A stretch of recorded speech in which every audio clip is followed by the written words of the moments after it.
Hello, everybody, and welcome to South American Contenders. We are here at day one, week two, and today I've got a wonderful desk with me. We have Frito and LaFawn. How are you guys doing today? Great. I mean, it's going to be a great week. I can't wait to get started. We got some great games here today.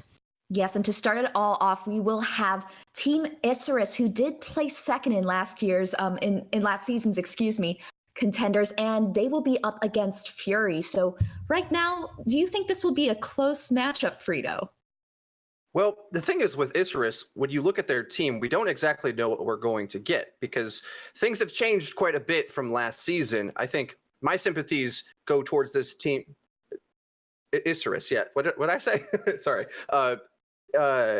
My sympathies go towards this team because they look almost similar to a friend who's had a bad breakup after a long-term relationship. Season 2, they were riding high with their DPS players, both Valen and Klaus, who both have since left the team. And now, even from last week, their roster has changed yet again. The player they picked up to play Brigitte, Cougar, now he's out, replaced by Matthias. And we're not exactly sure what we're even going to see from them in general. What comps are they going to run? Do they prefer more goats now? Are they going to go back to playing DPS? Not exactly sure. Last week, they tried to set up Jane, but they didn't force angles for him. Oftentimes, their team play wasn't quite there to make him any space. I almost feel like we haven't really seen even what Jane's capable of. And even worse yet, their goats play, the teamwork wasn't quite there. But the good news is, it seems like the team noticed that and felt maybe Cougar wasn't fitting into things very well, so they're changing things quite rapidly because this is the team that's used to struggling in South American Contenders. Like you said, last season they took it all the way to take second place, losing only to Brazil Gaming House. Yes, and right now I'm curious to see what Fury will be able to come up with. Both of these teams actually were swept last week in their matchups, but there is some changes also coming to the roster of Fury. LaFawn, can you tell me a little bit more about a new acquisition that might make the biggest difference? Yeah, so to those who are familiar with South American Contenders, Fury is, of course, a team that's returning from last season, Season 2, who was under the banner Breakdown back then. They are now, of course, under the name Fury, and one of their old players, Win98, is returning to the rosters, coming in as the support player back into Season 3. So we are expecting that to be sort of the debut of that player for this season. Win98 was sort of a standout last season. We here on the broadcast really enjoyed her gameplay on support. Played a lot of Mercy last season, obviously because of the meta, but did show, sort of the Ana and Moira game flexibility towards the latter stage of the playoffs. I'm interested to see how they're going to sort of structure that play back in, because something that's kind of unique to South America is who the shot caller actually is. In a lot of regions, you'll see the main tank do that work, but here, it seems to fall a little bit more on the support side, something that doesn't actually happen that much elsewhere. So I'm curious to see how they sort of perform with that new addition, even though it is a returning player. Changes can spell disaster sometimes, even as much as they pay out. And so, for this matchup, I'm kind of interested to see. It's the team Isurus Gaming making sweeping changes to Fury making incremental ones, but could still have, nonetheless, a large effect on just the structure of how they set up. And Frida, are you concerned about the changes that Isurus has made? They have been running a lot of that triple tank, triple support goats composition. How could that impact the gameplay? Well, I think they realize that this is the type of meta where you kind of have to conform to the meta and play it better than your opponent a lot of the time. So noticing that they didn't really have it figured out last week, we saw a lot of hesitant play, really indecisive shot calling, it looked like. Realizing that those are problems, I expect that the team looks to take a step forward eventually, maybe not this week, but at some point in the season, to really get a grip on how to play Overwatch in the current state of the balance patch. I think I would look to the player Matthias to see if he's fitting in with the way things are going, but really, last week, we saw a lot of good things from both Ravage and Beast on the main tank and off tank role, where they're very opportunistic and can make plays happen. But I think their macro calling on where they take engagements, where they want to be fighting, that all seemed a bit off. And you might expect that from a team whose identity, more or less, was crafted by their DPS players last season. And now it's a completely different game, right? It's full team play all the time. And we'll have to see if they're able to develop that style or maybe play counter meta entirely if that's not their thing. They have to go one or either direction in order to see success in this season. Yeah, I completely agree. A lot of DPS players have been forced to transition to those more off tank, off support positions. And Knight on Fury was one of those players who has been playing quite a bit of the Zarya. Lafon, how did you feel about his performance in week 1? So to sort of break down what my thoughts were on how Knight played last week, you got to go a little bit into why Goats is so strong and what are sort of the focal points of damage coming in from that composition, that 3. And one of the things is Zarya. She is at 0 energy, very much not a particular threat, but once she gets that high energy, she becomes sort of that DPS-esque role in the composition. The one thing that why I highlight the DPS-esque part is because a lot of DPS players will, or more specifically that happened with Knight, was that they would use Zarya's bubbles aggressively, trying to get that high charge to get to that DPS role, but would often put the main tank out sort of at odds with what's happening. Keith was sort of left out to dry a lot of the time because the bubbles just weren't there to either cleanse the Discord orb or to prevent, the shield bash from coming in from the Brigitte, whatever the case may be, but it really, really put a impact. And one of the things is you're going to get the charge anyway. Those bubbles are going to be bursted down. That's the nature of these brawl comps, of these sort of death ball. And I think Knight just needs to be a little bit more patient. You're not just a DPS, you're also sort of supporting your main tank, making sure that they can keep playing the game. I think for Fury here, a big part of how they're going to succeed, and this just goes for teams in general, a big part of how you succeed is your DPS needs to learn to just hold that a little second longer. Use those bubbles just a little bit more reactively rather than to try and build energy, and it'll be a little bit more successful for you. So for both Fury and Isurus Gaming, the Zaryas are going to need to be a little bit cleaner in how they use those cleansing bubbles.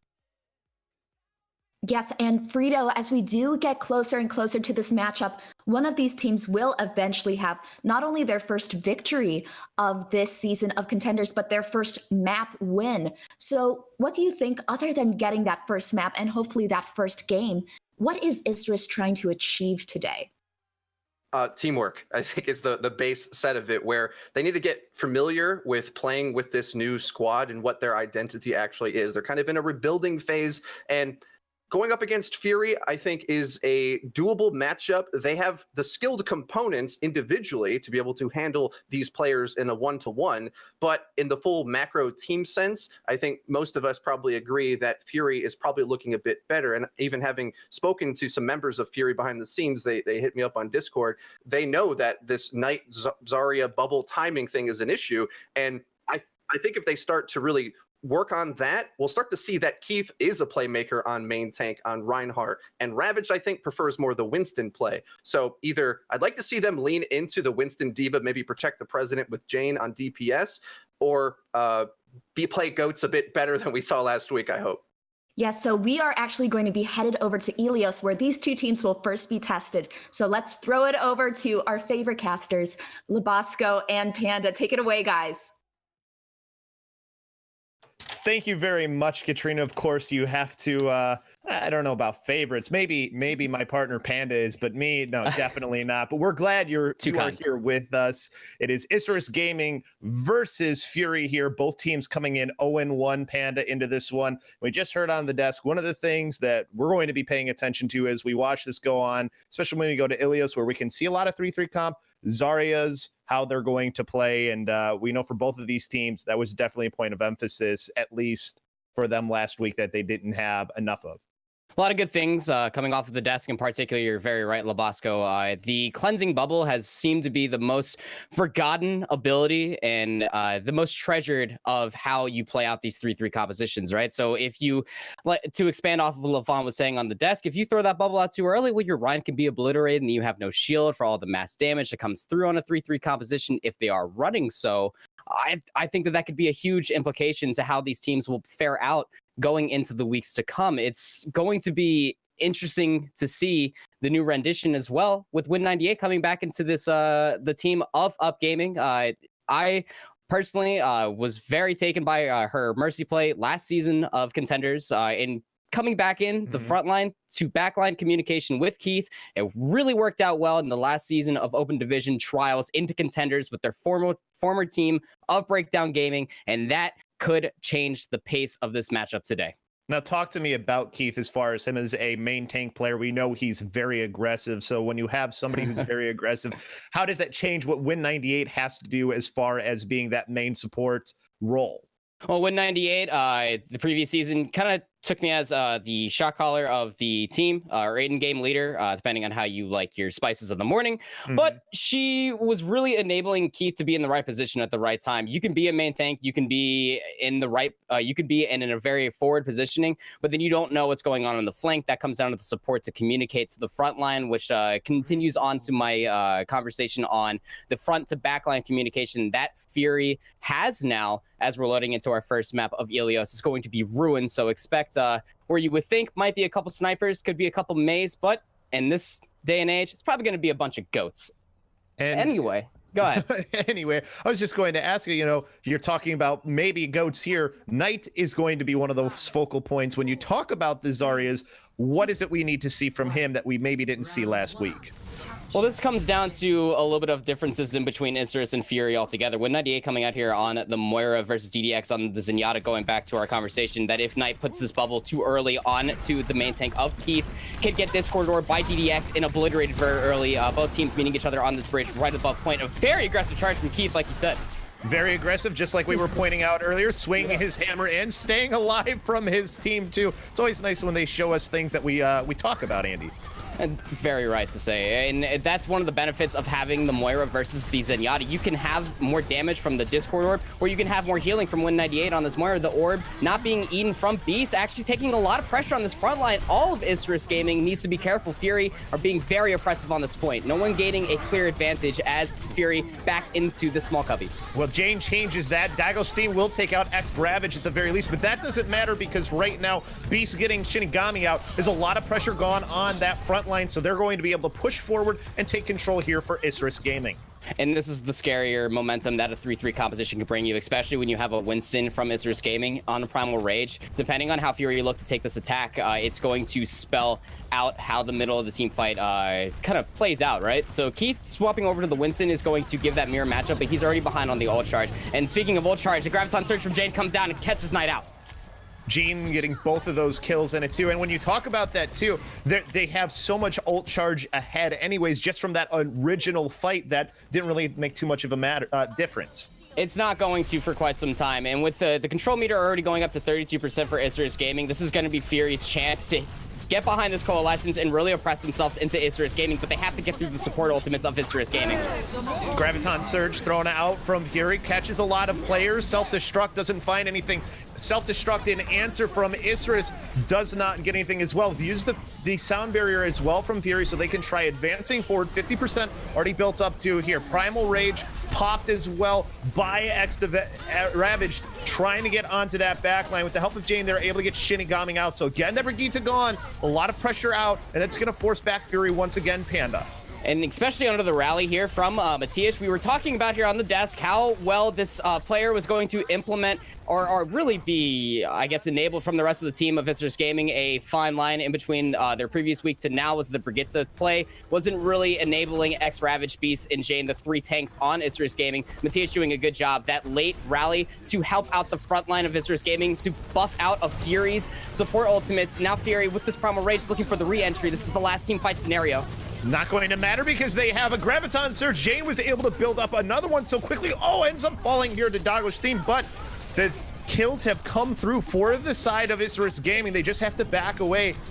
It looks like there may be a chance here for Fury. They're pushing forward as the overtime meter comes in. Beast, though, able to get the Diva out of mech is the only thing. Self-destruct available to be thrown onto this point as well to throw away some of that pressure. Falling at the end, there was Matthias, but X Ravage doing everything needed for the side of Isurus Gaming. Beast now finding Shinigami, who is quickly taken down, and winning this first point will be Isurus here. Knight coming back in, but doesn't really matter.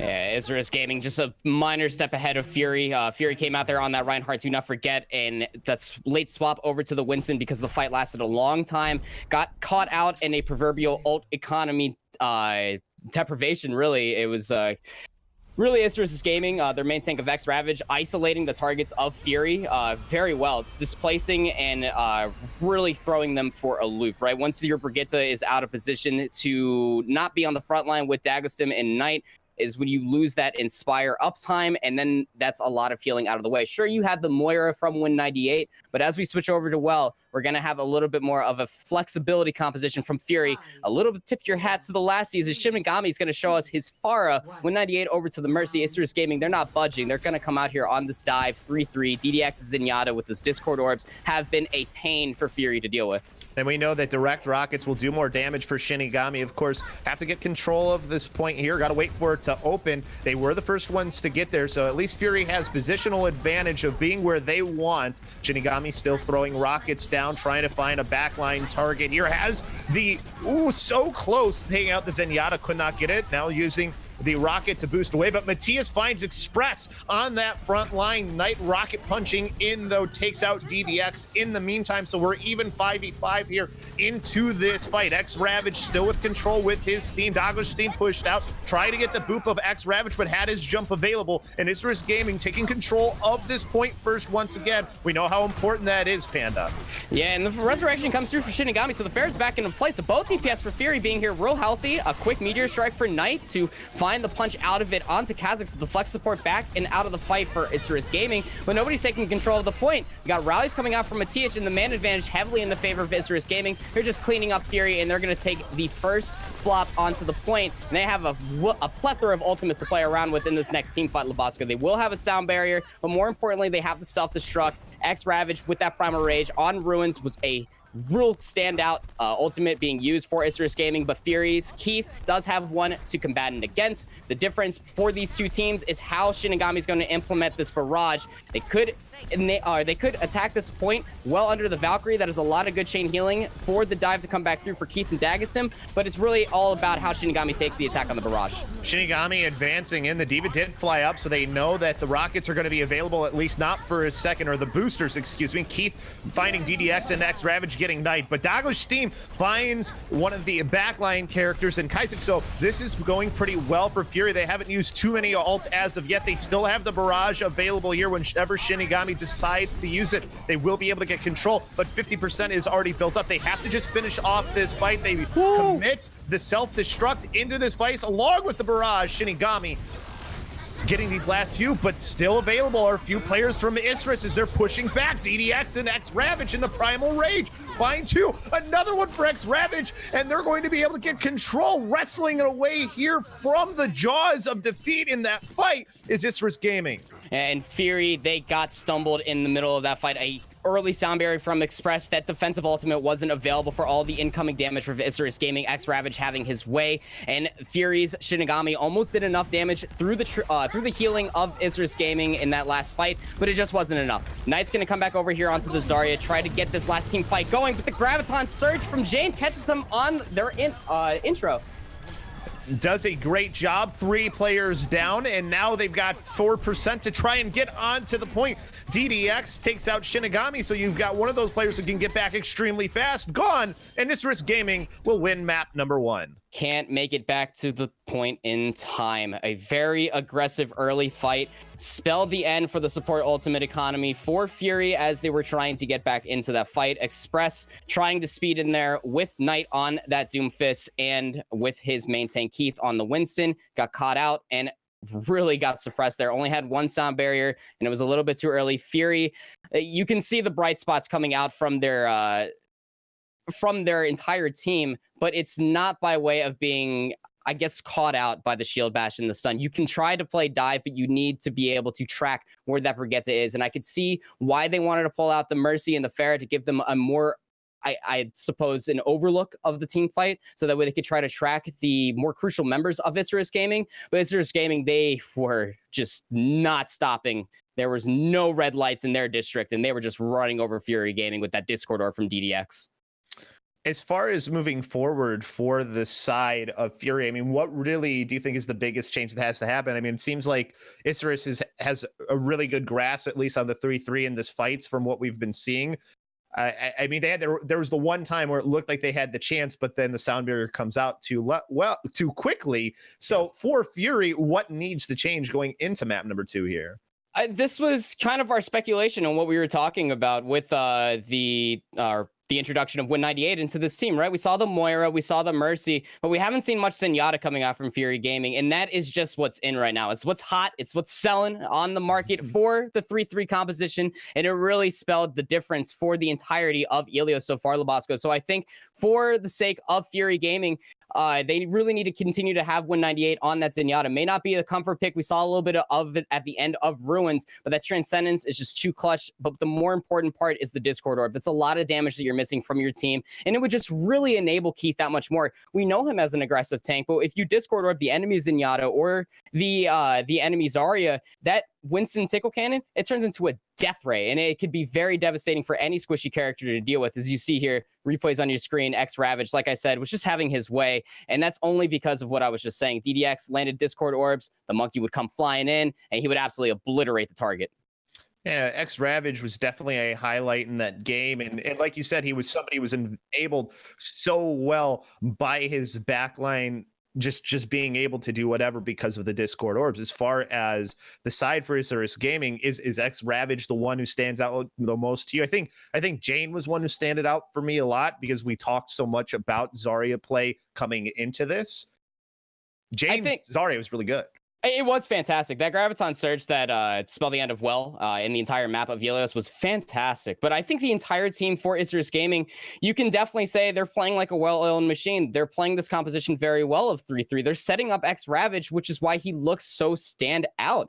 When you land that Discord Orb, the bubble to come through once the Winston's bubble has dissipated from Jane is going to be a lot of charge coming through. It's that cleansing bubble that we were talking about on the desk and before the match actually started, staying nice and healthy from a TH's armor pack. While on the other side of Fury Gaming, they have to use all of these cooldowns defensively. They have to use the armor pack before the team fight actually happens, so it's never up for Keith when he takes that aggressive dive. And as we move over to Hollywood, it's going to be more high ground oriented on the first or the second part of Streets. If Fury are able to unlock the point itself, I'm interested to see on the third point if Keith pulls back out that Reinhardt, slowing down the pace of the 3-3 composition. But more importantly, I want to see Win 98 flex back over to the Zenyatta and the entire team of Fury taking it to Isurus in that Zenyatta matchup. And if you want to try and take it to one of these teams, well, you can work your way through the Open Division. Assemble your team to compete in the Overwatch Open Division. This entry-level program for aspiring professionals will be the proving grounds where players can test their strengths as teammates. Don't wait. Signups end December 3rd, only a couple days away from that one, Panda. But looking at Hollywood, is this a map where we see more of that pharmacy come out? It's possible.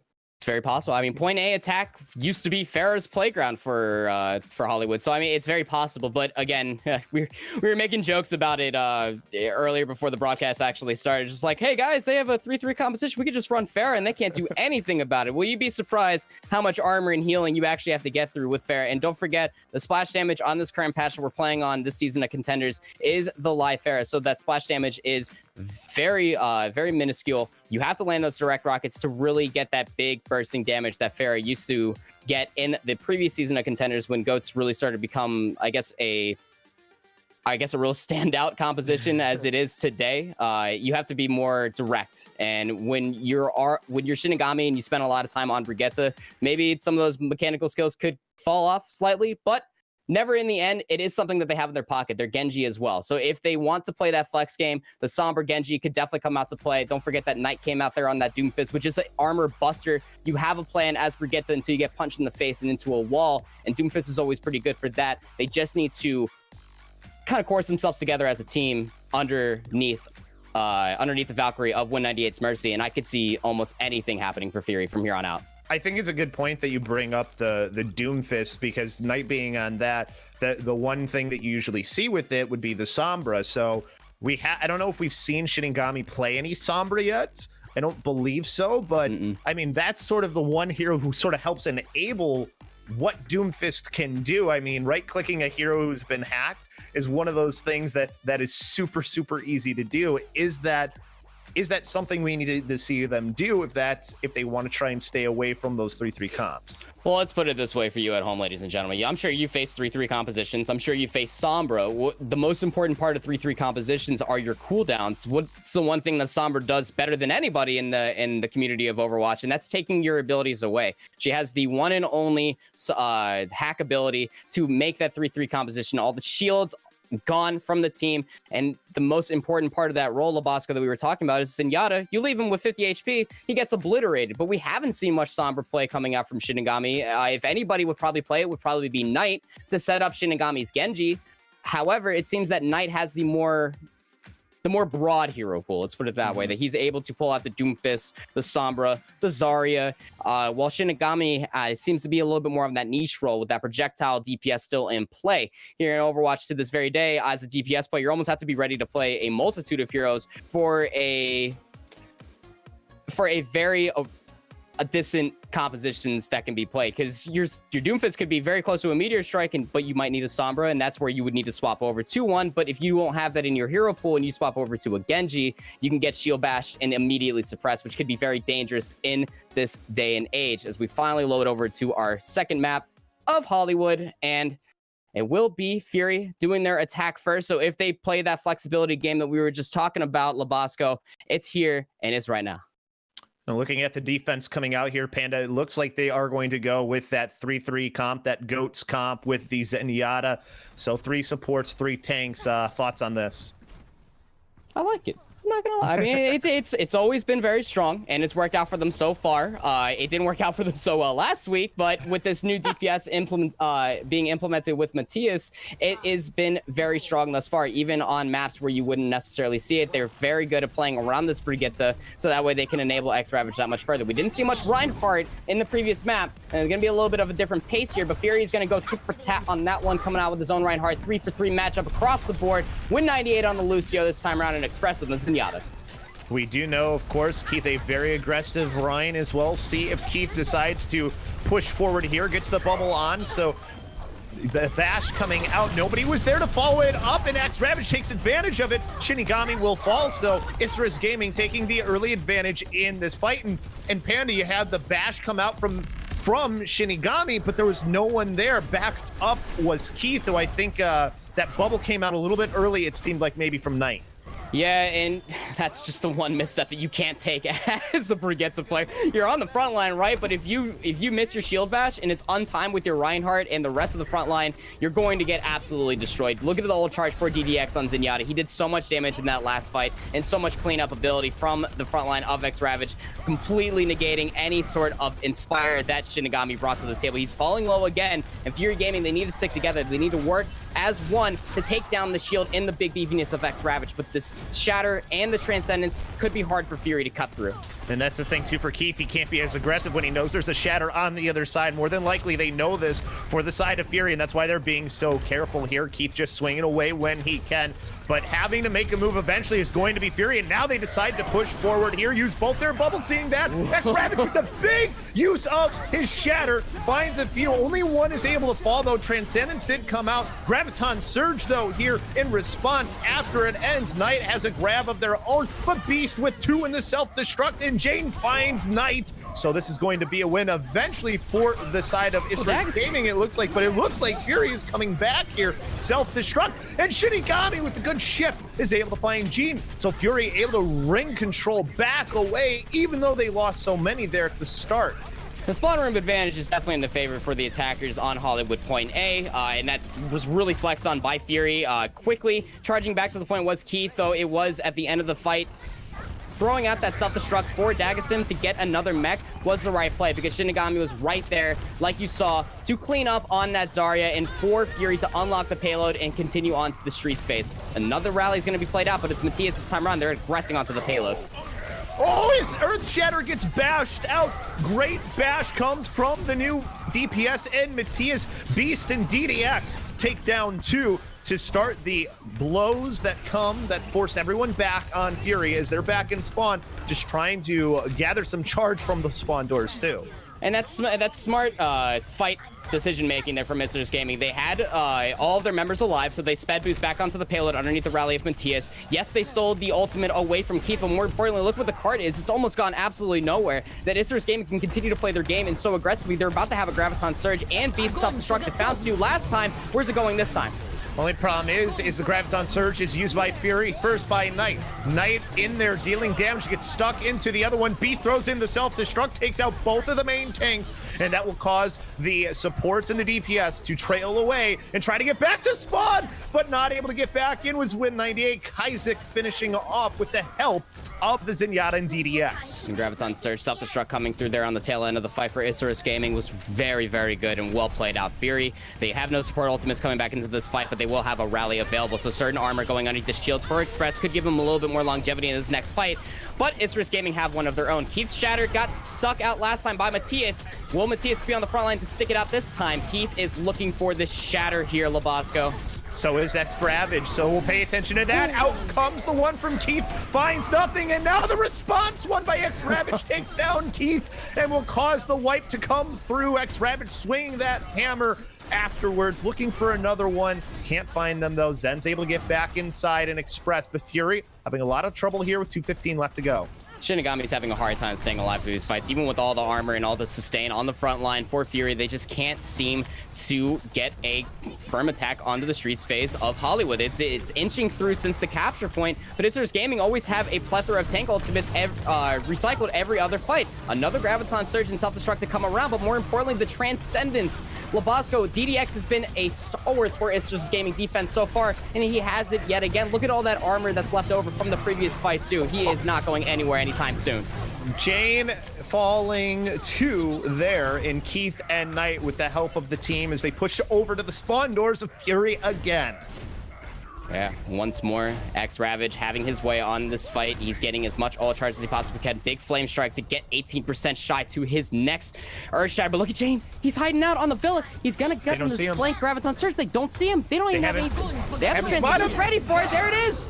Gets two of the tanks. Transcendence does come out. They did have two support ults for this, but it doesn't matter. Self-destruct can go right through that along with all the damage coming out from everyone else as they make another wipe happen here. And Fury resets once again. One more reset and 1 more minute left on the attack for Fury's attack. Labasco, they can't seem to get their Earth unshattered since X-Ravage has gotten that first shatter on the re-inside. But Shane, again, he is going unsuppressed, finds Express. Zarya problems? Well, that's not the case right now for Isurus Gaming. On the other side, though, Win98 has a sound barrier here into this next fight. There is 2 support ultimates, though, on the other side for Isurus Gaming. So a lot in the toolbox for them. They're about to get Rally up as well. But Fury with a lot of ultimates that they can use here. Self-destruct gets Matthias out in the beginning of the fight and got the mech as well. Keeps swinging in here, trying to use that Earth Shatter. He didn't get much for it is the only problem. And Jane and X-Ravage push back forward, and Isurus Gaming cleans this fight up again. Isurus Gaming, they are so smart with their positioning. They give so much space available for Fury Gaming to feel like the fight is all theirs to take, but Isurus Gaming have the ult economy readily available. Jane hasn't died, I swear, in about 3 team fights, Labasco. Since the capture point unlock, he has been at high charge consistently, and look at his overtime, just will burn down in a matter of seconds. Blanking Knight there is DDX, and the team moves forward again on the team kill as overtime ends. That cart did not get far, but they at least do have a win condition for the side of Team Fury Panda. Yeah, Fury, they definitely had the win condition set. Like you said, it didn't go all the way too far into the streets phase of Hollywood, but we've seen crazier things on hybrid maps, the full holds getting done where you wouldn't necessarily see it. But that's just where Overwatch is at. You can get the ult economy in your favor, and if you're like Isurus Gaming and you only pull out of those vaults a few ultimates here and there and setting up your front line for your Zarya and your Reinhardt, you almost seem to always have 2 or 3 ultimates to use in the middle of a team fight. But I really gotta tip my hat over to DDX, you know, your resident support main over here, Panda. So it's going to be his Discord orbs. Obviously, and that is what's setting up Jane time and time again. Sure, you can have all the charge in the world, but have you seen how quickly those targets have been melting from DDX's Discord orbs on top of all that charge of Jane? It is, whew, that is scary. It is definitely a very scary thing. the biggest thing for me in that last fight was Fury did have 2 support ultimates available with not much available on the other side for Isurus, and they just didn't seem to get a chance to take advantage of it, Panda. Unable to take advantage of it here, but as we load into their attack, it's going to have to be a little bit, I suppose, it's not going to be different at all, really, Labasco. What they're going to end up doing is probably another 3-3 attack. It's been working out so well for them with Matthias. His shield bashes on to the main tank of Keith have been a very, very well timed. A minor step that has been missing from their last week matches. Keith not having an easy time getting unbashed. He's going to come out on the Orisa this time for the defense, just to use that shift ability to stay alive and, I suppose, entrench behind the bunker. We're going to take a quick timeout before this attack gets started here for the side of Isurus Gaming, and then we'll be back here on Broadcast.gg.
Back here on Broadcast.gg for South America Contenders. Labasco and Panda here with you as the gates open for Isurus Gaming on their attack. Panda, we see Fury here. They're going with the Ana Zen along with that Orisa Diva, and then they've got the Junkrat and the McCree.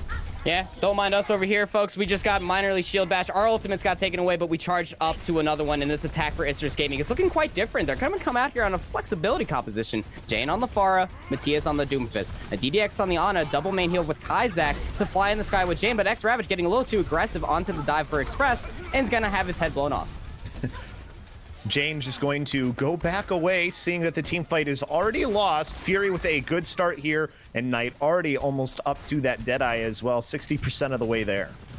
60% so far, and this is what we were talking about before the break happened, is that when you set yourself up on defense and the ult economy is already in your favor, how do you dislodge them on the attack? Express being half to that Transcendence is going to be the biggest one that we need to be keeping an eye out, because the next ultimate that will be on the DPS side for Isurus Gaming is going to beat that Barrage. A lot of damage coming through from Jane thus far, as Isurus Gaming's X-Ravage is looking for that dive, gets moved out by Dageston. Good use of a shift.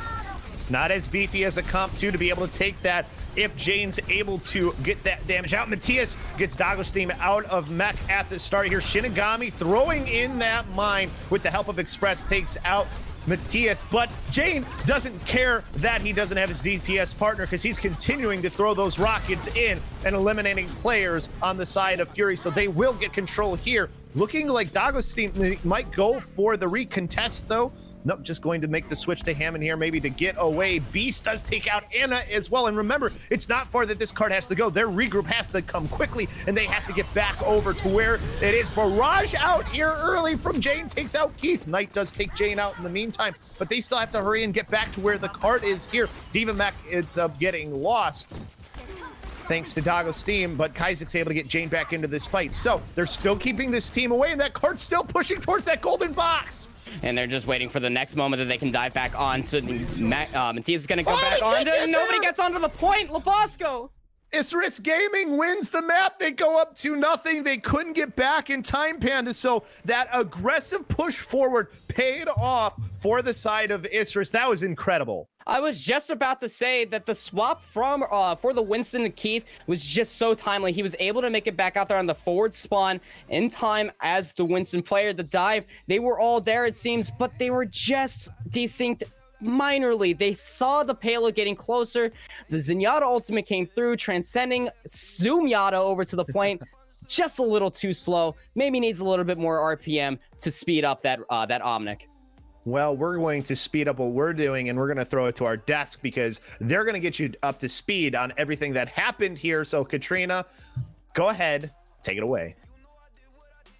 Thank you so much, guys. That was a very, let's just say, a very quick first two maps there. But right now, we first went over to Ilios, and the first thing that we all noticed when we saw these compositions is there was a minor difference when we went to Ruins. Both teams were running triple tank, triple support.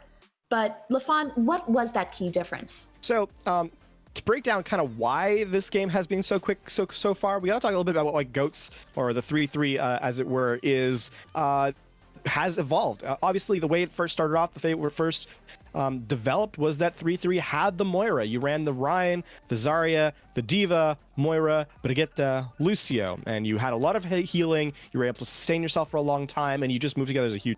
People then realized that nothing died. So what you bring into play? Discord Orb. Discord Orb, so very good at being able to knock out all that damage and just pump through. And the difference between Moira versus Zen is massive. Like, you're trading essentially, you're trading the fight for a little bit more healing for some sustain. And I think fundamentally, Zenyatta is just better overall. And the tail of the tape, Ilios Ruins goes to the team that has Zenyatta. And I think especially if you think back to how that first team fight goes, when you have the Reinhardt-centered comp with Moira backing him up, he really has to get damage done, either with a pin or closing the distance really quick. There was a moment in the first fight where Keith found himself backed into a corner with a Discord Orb on him. The enemy team's running Winston, which is the pick that I was very happy to see Ravage go onto, who can reposition very easily, obviously, with Leap, not to mention everything we just said about Zenyatta, much better poke damage. So the problem is, if you've got all that healing and the better main tank brawler, he's got to go brawl. He has to go find value, and if not, the team fight looks as lopsided as it ended up showing. And I also think that same sort of problem kind of bled into the second round, where the team comps were not really on point for Fury. If you're playing DPS up against that style of GOATS comp, you really need to play perfectly. The windows of opportunity you have to do meaningful damage and actually start to shred down into the healing resources and find picks, they're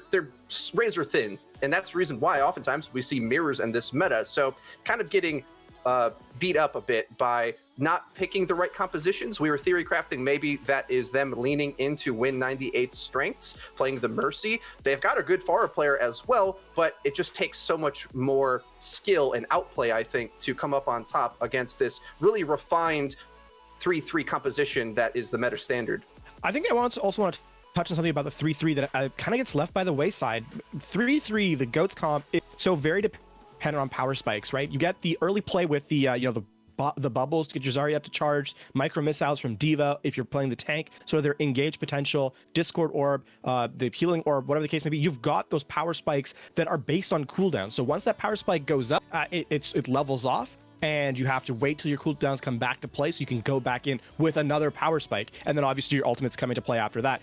One of the problems when you're running the compositions that have been run so far is that the power spike for Isurus Gaming comp have just been better. You just have more value than Fury has been able to get out of their heroes. So I think right now it's a compositional, at least on Ilios specifically, it was a compositional where fundamentally Isurus had a better comp, and Breakdown Fury were just unable to break any into any sort of momentum on Ilios, and into well, obviously you're running the Pharah, you're running the Doomfist, you're running some almost like a counter comp sort of thing, but it didn't. GOATS has so much sustain that if you don't get that burst potential, and you don't have burst potential with the compositions that Fury have been running, you're just not going to win. Isurus has outstayed every single throughout this early part of the series. And even when the compositions have been mirrored, like we did see on Fury's attack for Hollywood, Isurus has just been dominating so far. There have been changes made to both of these rosters before this matchup, and Matthias seems to have put quite a mark on his team. Frito, was there something in particular that you noticed about this Brigitte gameplay coming from Matthias? Yeah, I mean, I'm completely blown away by Matthias's play so far in this first half. And at the pre-show, I was saying this is like a team going through a bad breakup. Well, this is quite the rebound, I gotta say, because Matthias is Johnny on the spot with many of these plays, synergizing often to catch an opponent off guard, and very importantly, getting value out of those stuns by focusing with damage from the Reinhardt, and that only happens through communication. I saw Matthias block a shatter that was coming through. We saw stuns in order to disable the Rein shield to set up for a Diva Bomb to get kills, stuns after stuns after stuns. I mean, it's the Brawl meta for a reason. Brigitte's the star role, and Matthias is definitely putting on a show for us. Yes, and definitely right now, we need to take a little bit of a brief intermission. I am frankly stunned by all of the stunts that Matthias has been doing. So right now, we'll be coming right back at you with some more action coming shortly.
Back here on Overwatch Contenders, Labasco and Panda here with you as it is currently 2-0 in favor of Isurus Gaming over Fury. Both of these teams have come in 0-1. Losing to LFT OWL was Isurus, Fury losing to Up Gaming. They both didn't win a map, but we know Isurus now already has 2 map wins to them, Panda. They're looking for 2 more, though. They want to even out that map score that they have and show, you know what?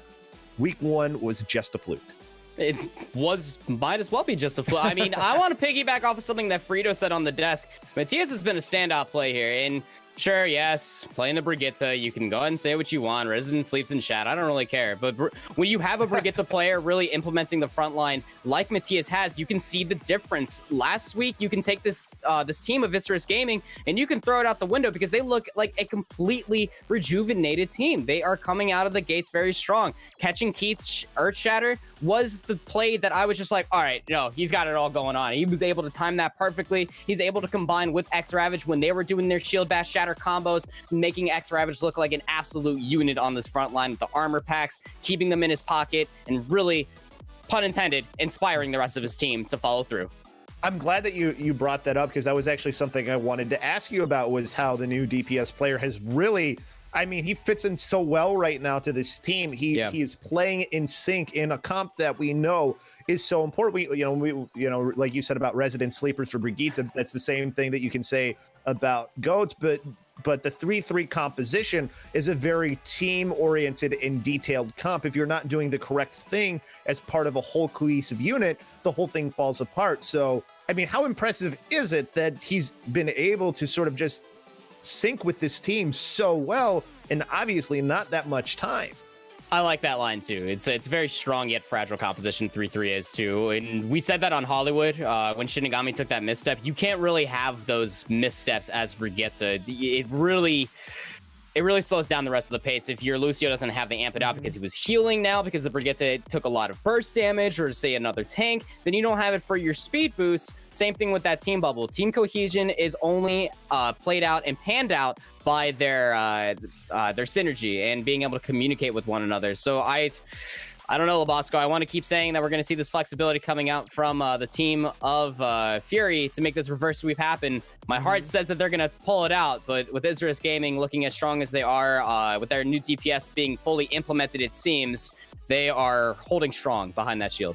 And you can come and be a strong member of the Broadcast.gg team if that's something that you want to do. We're always looking for more people to come and join us as we help you grow as a broadcaster. We're constantly creating opportunities for exposure and practice, like the one that you're watching right now. We're collaborating on resources to push esports forward. So if you share your love for esports with us, if that's what you want to do, join up in the Discord. There's a link in the panel down below. I want to talk a little bit more about the Zarya play, because when you talk about what's happening as far as the Brigitte play for this team on the side of Fury, Knight is somebody who we've known is somebody who likes to get very high charge, and does. There's no doubt about that. We've seen already in this game how high charge and how quickly Knight's been able to build up these graviton surges. The only problem is Knight tends to use those bubbles early, and then that utility is gone. You talked a little bit about it being used as a cleanse, but there's also this use of aggression, or to cancel aggression from another team, that friendly bubble, the one that Zarya can project onto another team, can do. So as far as the Zarya play for that from Knight, how do you rein that in? Because obviously that's something that we're seeing a lot of happen.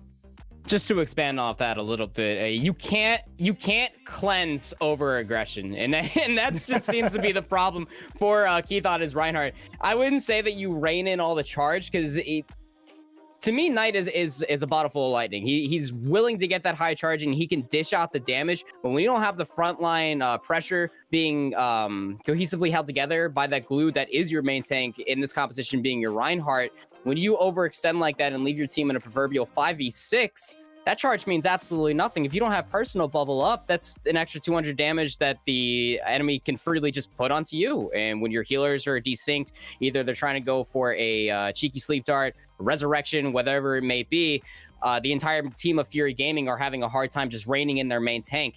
You can't really go off on those crazy charges. The one that sticks out mostly to me was all the way back on Ilios Ruins, just that wicked charge coming across the bridge. That was amazing. But we're going over to Hanamura, so expect more Reinhardt play coming out here. So it really comes down to how these Zaryas really hone and rein in, like you said, Labasco, for their Reinhardts. Maybe it just comes down to a slight bit of communication between Knight to the main tank of Keith, so that way the entire team of Fury can stay together. But I think that's just what Isurus is just doing better. Jane is very strong on being there at the right time with his bubbles. In X Ravage, he's not going too far. He wants to play that game to stick real close with their Brigitte player, so that way they can capitalize on all of those mistakes that Fury is continuously doing. However, as we have Fury loading into this map, things could be a little bit different. Fury, it looks like, going to be on the offense here. Isurus Gaming in the green will be on defense, and they have decided to go with this Doomfist Sombra comp. So now we get to see another sort of look from them. We've seen a lot of the 3-3 that they used. They used a little bit something different. They had that Pharah in their last comp, but here defensively, we see also Hammond. Hammond is, he's an interesting guy, right? Interesting hamster he is. So, I mean, he does do a good job of displacing the rest of the team, any composition that you are running. The more important part, I would say, is that he's good on capitalizing mistakes, and that's just what Isurus Gaming has been doing for Fury thus far. Well, Fury has run straight onto point here. That will cause X Ravage to get on. Gets on a little bit late, though. They do get 33%, and they can't lose that now for the side of Fury as the Knights thing. DDX and Beast, though, with a great start for Isurus coming in with that right click was Matthias, but Matthias ended up falling to Dago's team, but still in a place in this fight, though, is the side of Isurus game. They have to hurry, though, because those respawns will be coming back soon. Jane's getting really low. Knight extremely high charge here. Jane just trying to escape with his life, it looks like, and doesn't, though. It's Knight will finally take him down. Keith and the Coalescence from 198 just sitting in the corner here, just trying to finish off this Diva. And Beast, who is there, DDX more than likely switching off of Anna. Nope, DDX is going to stay on the Anna, it looks like. Looks like they're going to stick with this comp here. They do have themselves, though, an EMP, and they're going quick here. You have to go quick here. You have to go fast. The Snowball only has so many opportunities to roll forward. The EMP coming through for Isurus Gaming, however, stops it dead in its tracks. Matthias will coming out here with his punch. Meteor Strike finds two, and Fury are back to the spawn room with their ultimates in check. The most important part of that Snowball attempt, Labasco, is that they got both DPS ultimates out of Isurus. As we get a replay here of the EMP, the one that absolutely stopped Fury dead in their tracks. The roll to come through on the hamster to this place, and everybody just fell and succumbed to this Meteor Strike. Well played out for Isurus Gaming, but Fury, they do have a couple of tank ultimates. Keep in mind, you all three walking back into this next team fight. Graviton Surge into the self-destruct, Shield Bash from Shinigami. That could be a team fight one on paper, but Fury need to implement it. Of course, they have to get through a Transcendence as well from the side of Isurus Gaming is the one thing here. Mines will come out first. Keith will swing into them. Has his Earth Shatter available to use whenever he wants. Self-destructs thrown on either side. Blocked easily by Keith. He doesn't have a shield, though, for the moment. Has to wait for that to come back up. Looking for an opportunity to use his Earth Shatter. Knight taking out a player here, but loses his life as he does so. X-Raven charged into by Keith and taken down, and it looks like Isurus might be faltering here, but Beast able to take Keith down.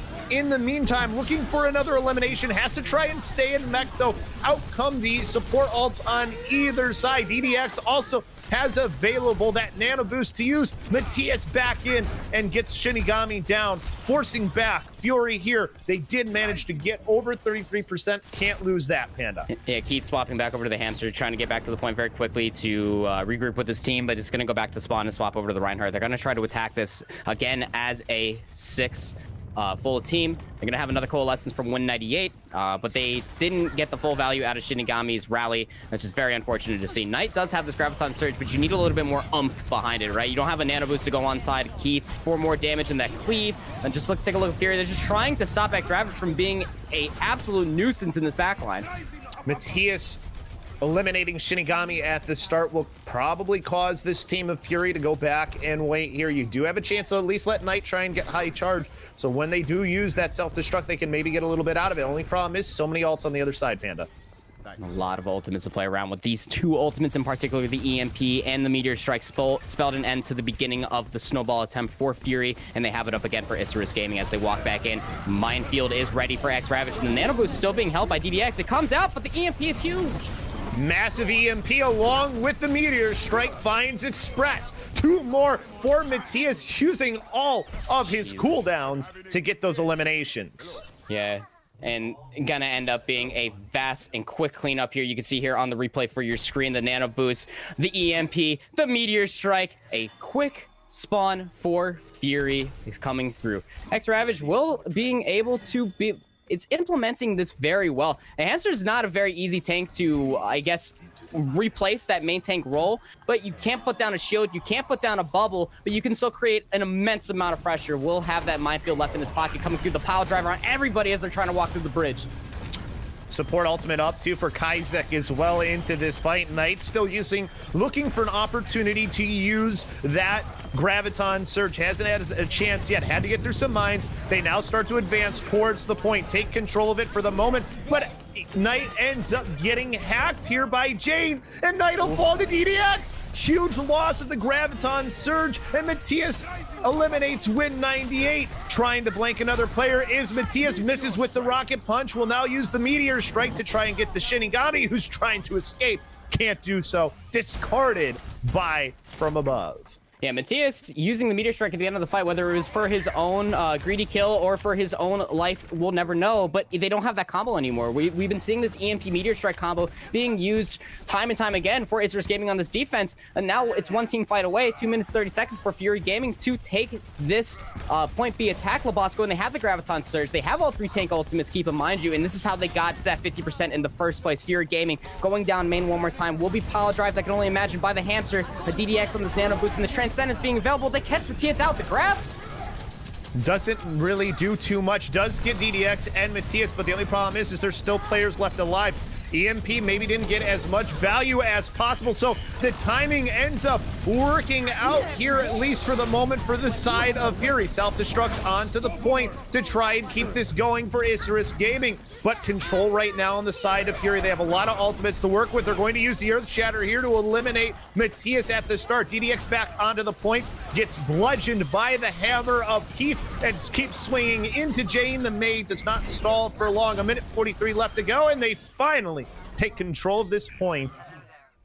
But their time bank down a little bit, and yeah, a little bit, but it's still a time bank nevertheless.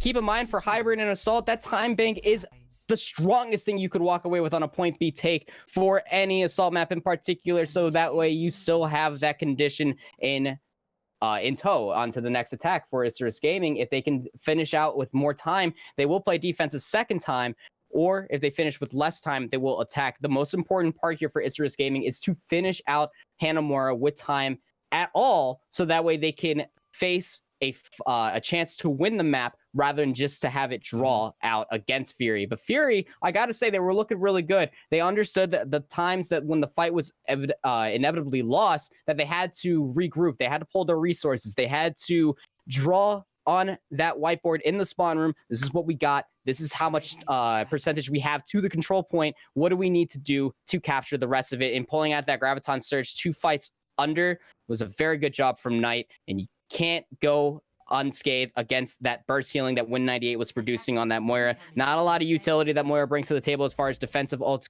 capability or Discord Orb, but when you outplay the defense matrix usage for Isurus Gaming and that orb doesn't get eaten, there's a lot of heals to come through for Win98.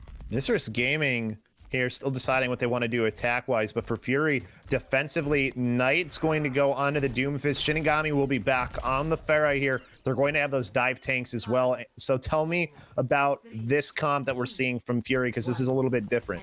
Very different. Very flexible, in fact. Shinigami's Pharah, you can try to land all the splash rockets again, but to go back to the previous point on previous map, doesn't mean anything unless you land direct rockets. They're looking to dive anything that Express can land his Discord, or more importantly, the main tank or main supported DDX. And the punch coming out from Knight could be a dead hero, but an uppercut comes through, and that's a dead main support. Uppercut from Knight eliminates DDX and will cause the retreat by Isurus Gaming.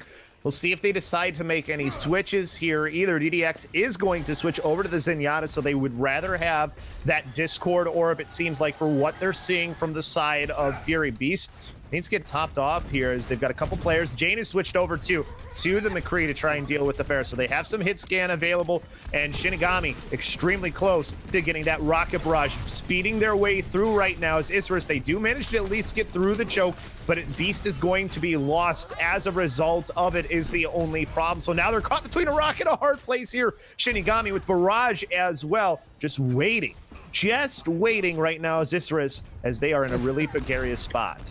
They're like, hey, if we can't see them, they can't see us, right? Well, they know. Fury definitely knows that Isurus are inside here. They're just waiting for their Diva player to get back. Beast got outplayed by Shinigami, going through too far on the window, and Shinigami got the D-Mech and got to escape with his life too. Hanging on to that barrage. D'Agostino is going to be able to clean up Beast yet again. He can't even get back to his team. Isurus Gaming need to get out of this mini pack room if they want to regroup as 6. Jane and Matthias, they're holding on to their CC abilities, so that way when the dive comes through, oh man, what a barrage. Great barrage, finds 3. Shinigami showing the DPI of his mouse as well there and giving everybody a little bit of car sickness. Yeah, just a little bit. I mean, high DPI on a fair, sure, you can go ahead and keep that going for yourself. But at the end of the day, it's the team fight victory off of one ultimate, and that's what you want to see for Fury Gaming on this defense. They're setting themselves up in a 2-minute hold thus far. And Isurus Gaming, they hardly have anything to show for it. They're trying to sustain this, or trying to get out of this dive that is continuously happening between Knight and Keith. And when you have Win98's Valkyrie being played out here for Fury, the defense can hold that much stronger.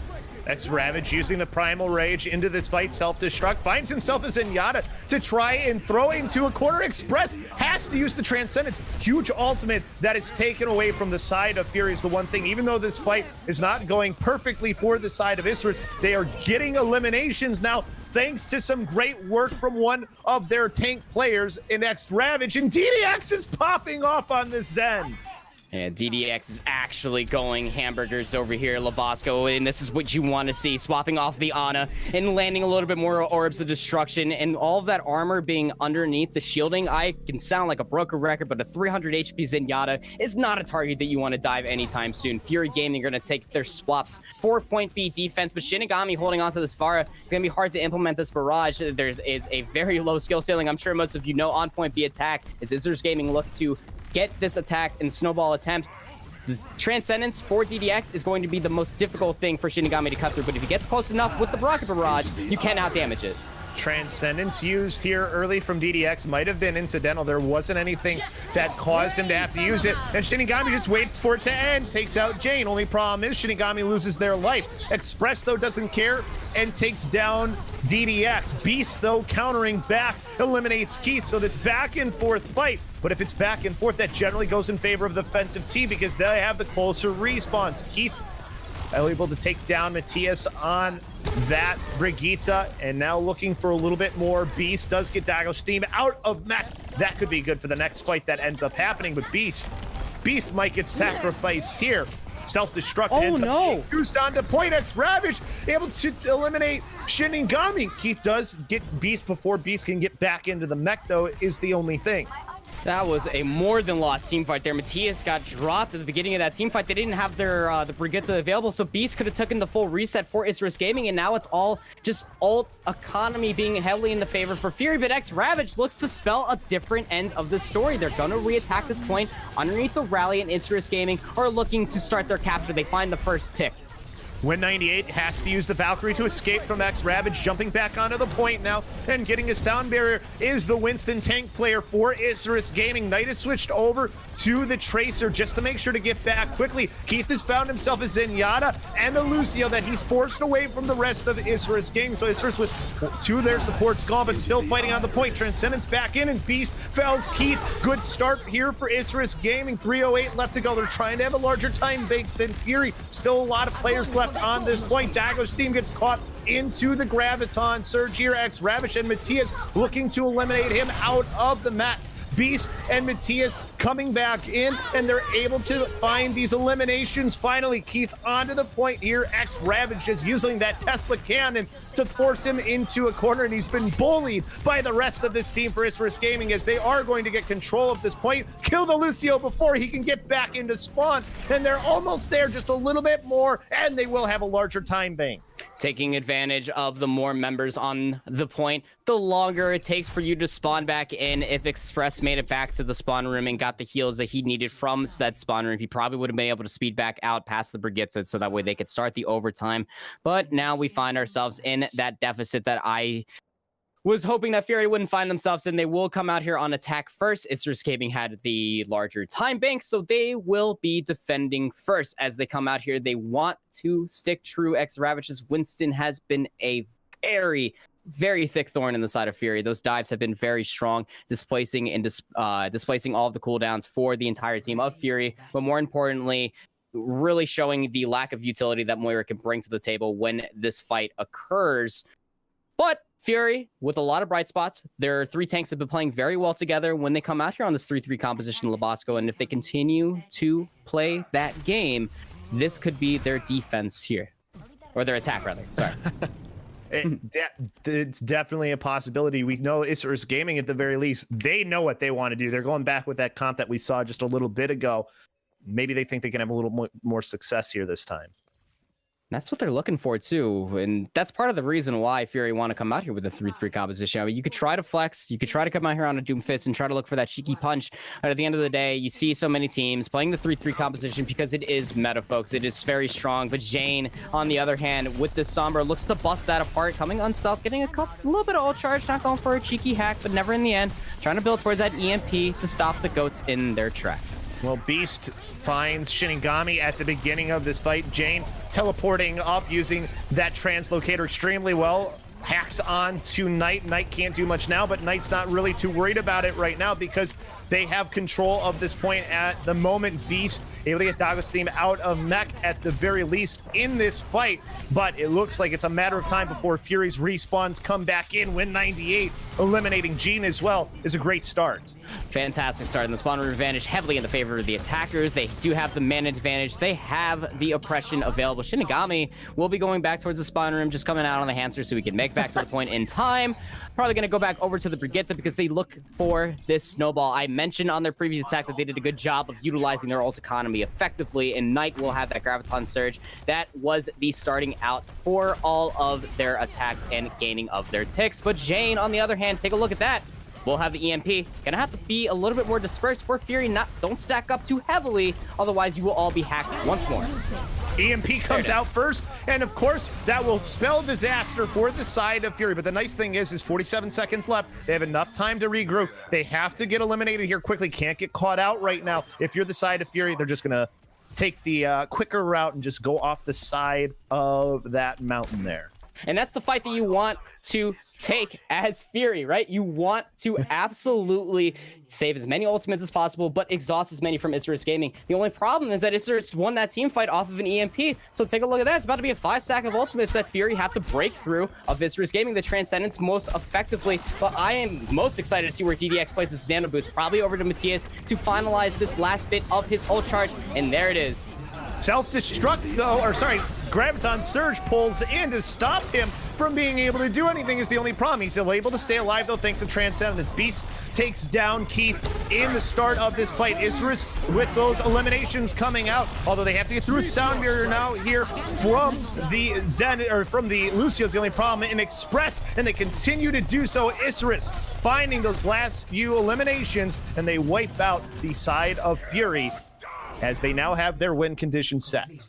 The last final dish EMP from Jane will spell the end. No last ticks available for Fury, but the win condition is still there, Labasco. If Fury can hold Isurus Gaming on point A, they will being able to continue on with their reverse sweep drive here. But if it goes to point B, because no ticks were accrued for Fury, Isurus Gaming will solidify their win in this series. And I gotta say, take a look at that sword. We It's know beautiful. that it is. We know that for Isurus, point A was where they had the most trouble too, and they don't have as large of a time bank as they did last time. And I think maybe knowing that they've already decided, like, they're not even hiding. You know, normally we don't look at the offensive team's comps right now, but I think it's almost assured that this is probably what they're going to come out with. Oh, more than likely. I mean, has been Fury's real defense, and where they stood out the most is when they can utilize their shield bash from Shinigami to keep the Inspire going for a longer time is where Keith and Knight look their best. They came out on a Pharah defense last time and worked out to some degree, but that's just because Isurus Gaming had to play. Well, there's really no other way to play. They had to play very, very cowardly inside that small pack because they lost their diva for such a long time. Isurus Gaming, on the other hand, they're going to take a page out of Fury's. They're going to come out here with the Moira, while Fury is going to come out here with the Zenyatta Lucio. I don't even know what's going on anymore. We'll find out what's going on here in just a second. Both these teams meeting at the choke as this fight starts to get going. X-Ravage swinging his way in, looking for his counterpart in the other Orion in Keith. Holding back though, waiting for his team to make the moves that they need, but it's going to be too much waiting as Dagos team will take Beast out of mech, and Win 98 will find X-Ravage as they push back this side of Isurus Gaming. There's a lot of heals that got through for DDX, however, so he will have this coalescence walking into this next team fight. Fury, on the other hand, the more important ultimates that they were able to round about will be their Earth Shatter and the Graviton Surge. We've seen full holds. We have seen an absolute decimation of spawn camp when a team has their tank ultimates available. Look at the flank knife. Are they going to pull out the Reinhardt? does have the bubble up to keep him alive for the moment for X-Ravage, but he is going to fall here regardless. Keith using the hammer to make that one happen. So having to go back is Isurus Gaming again. They did get out one of those big ults. It's the good thing, though, for them. Yeah, and then there comes that rally that you were saying, Labasco. So a lot more armor will be coming through on for Fury, and it's going to last all the way over into this next team fight. X-Ravage and Keith will have their Earth Shatters. It's a battle of the Titans who can find the biggest shatter, but more importantly, who can find that proverbial shield bash onto the enemy Reinhardt. Oh, didn't find anything with his shatter, though, was Keith. Now can X-Ravage use that to his advantage? Both Reinhardts charge into each other, and falling is X-Ravage. That ultimate is gone now. They're going to have to try and regroup. They do still have a minute left to go is the good thing, and they forced out the Transcendence. It was a real good Transcendence, nevertheless, Labasco, because they needed the burst healings then and now. Express was able to save all of that armor underneath the shielding for the Zenyatta player. But look at Knight, he had so much charge, he has him the Graviton Surge, here it comes out the door, finds 4. Use the Earth Shatter while that was happening to his X-Ravage. It worked well. It did catch a couple. Self-destruct. Even fight here as this pushes onto the point for this fight. X-Ravage very close to falling here. Only has a Brigitte who can heal him. Keith comes charging in. Out comes the mech as the self-destruct into the Graviton Surge causes Express to fall. Jane, though, able to get Keith and Knight here as well. And it looks like Isurus will keep themselves alive with 15 seconds left to go. They won't have much time to push on to that next point. Even without their supports, Isurus Gaming still find the frags that they need to fight on to point B with this point A capture, Labasco, because Fury can only fight for a draw. That will be Isurus Gaming taking this series.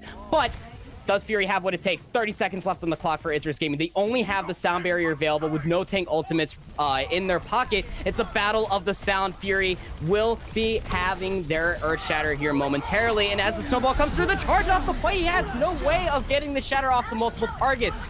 Win 98 with a later sound barrier than Kaizek.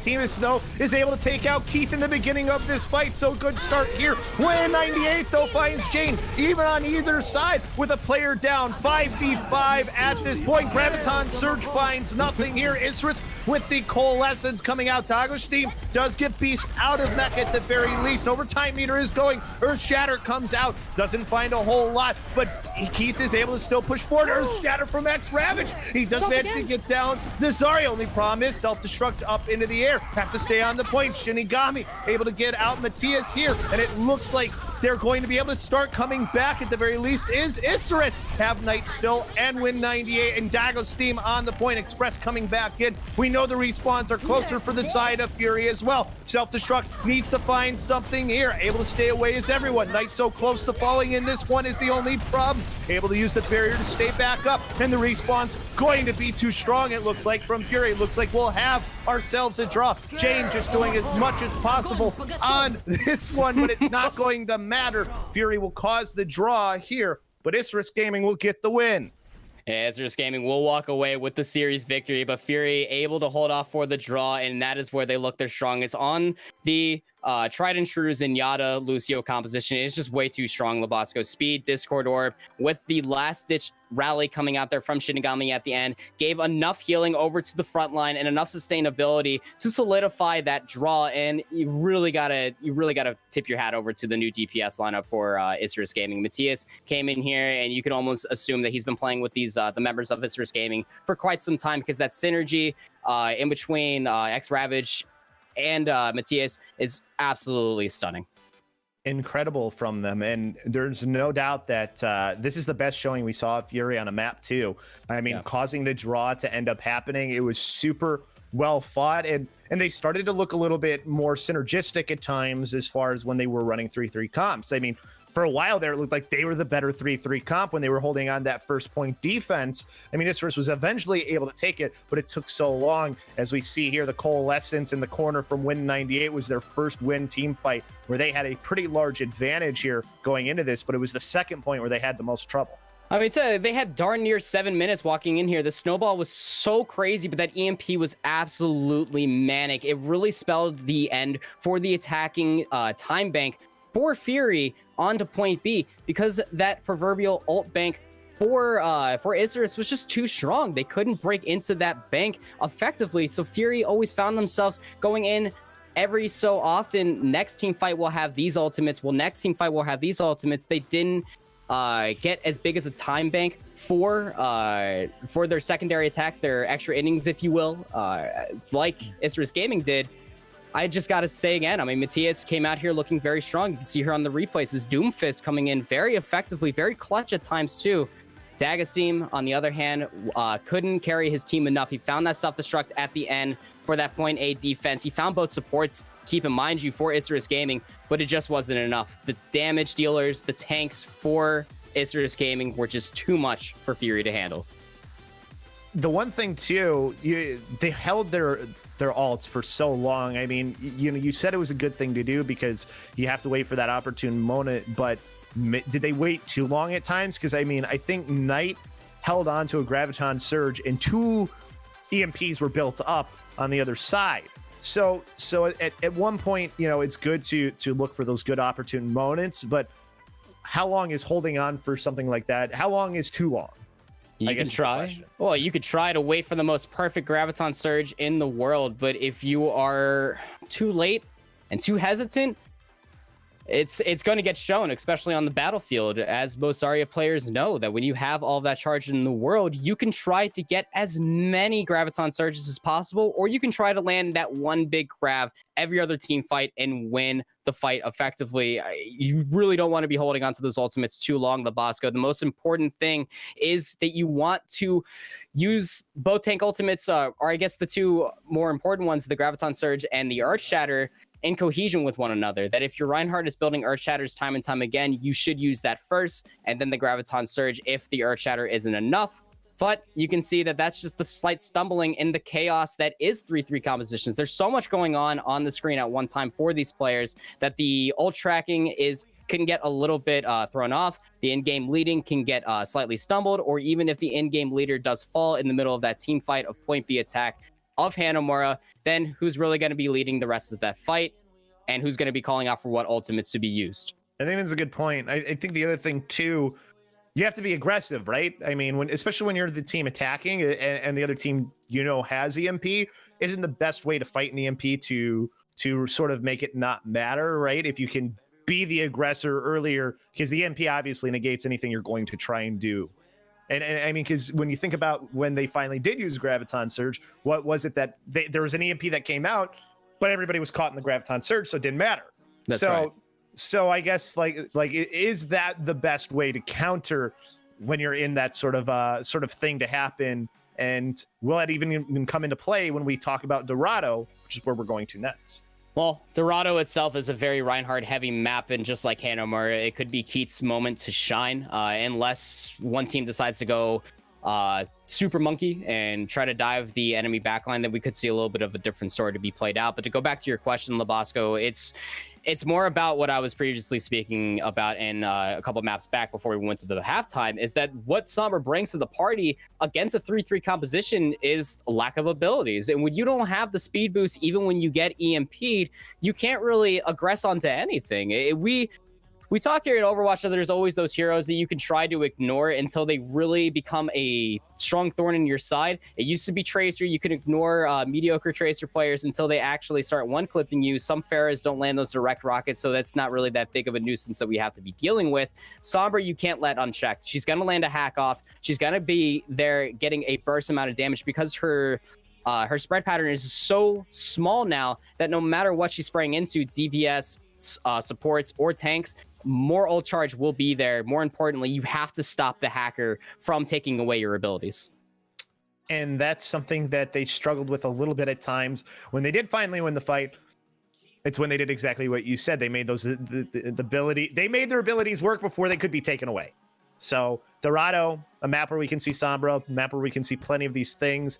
For Fury here, now this is sort of about pride now, right? You were able to get that draw, but if you can steal a map win away here from Isurus, that's great for you for other reasons anyways, because we know how important map score is, especially when it comes to playoff time. That's very right. Your map score will matter. It's the most important coming down at the end of the season when you have a very even match record in your group stages. Isurus Gaming, off of their 4-0 defeat last week, are looking for as many map scores as possible. 3 will be their max, but Fury, more importantly, they're looking to really set the bar for their team here as they are implementing Win 98 once again.